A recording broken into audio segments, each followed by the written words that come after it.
काबिल यहाँ से तो इन 1000 लोगों को हम भेज देंगे। एक चीज़ मैं और साफ कर देना चाहता हूँ कि जब भी अंतर्राष्ट्रीय नौकरियों की बात आती है और लोकल नौकरियों के साथ भी है कि अगर आप कोई एक एजेंट को पकड़े और बोले कि हमें कुछ 50 लोग दे दो, तो आप सिर्फ उस एजेंट के पे में आप निर्भर नहीं रहते हैं, बल्कि आप 5 और लोगों को बोलते हैं और जिस सोर्स से आपको मिल जाए उस सोर्स से आप ले लेते हैं। जितनी जल्दी आपका जो आदमी HR का कंसल्टेंट है या जो आपकी पोजीशन भर देता है उतनी जल्दी, क्योंकि आपको तो मतलब एज अ बिजनेस ओनर इस बात से है कि कितनी जल्दी मुझे व्यक्ति मिल जाए।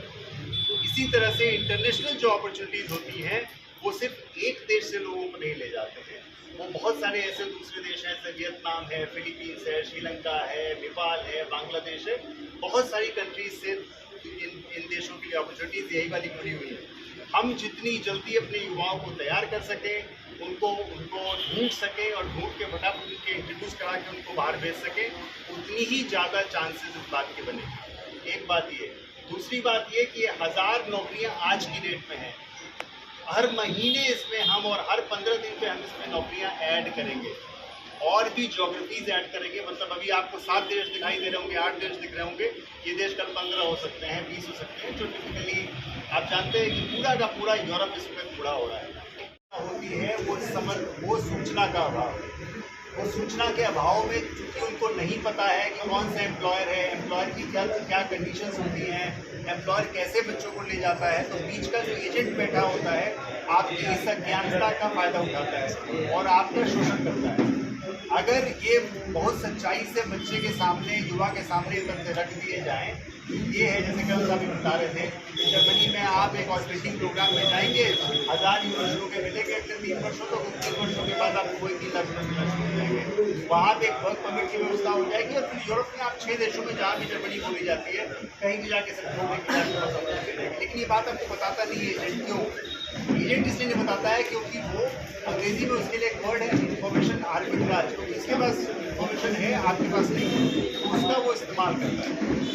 यही रविंद्र धीमान जी से निवेदन करता हूं कि वो यहाँ का कैथल कार्यालय प्रभारी होने के नाते आप सभी लोगों का स्वागत करें। तब तक हमारे बीच में माननीय मनीष मिश्रा जी आ जाएंगे। पावन पवित्र भूमि,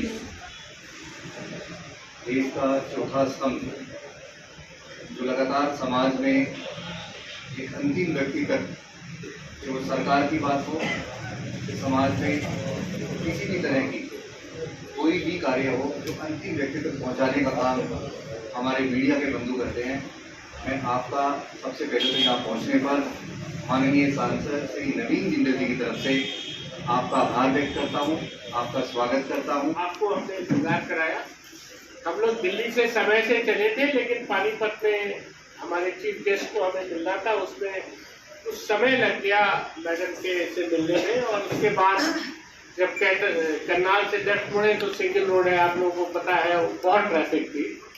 तो बहुत बहुत माफी चाहूँगा कि आप लोगों को इंतजार करना पड़ा इस बड़ी गर्मी में।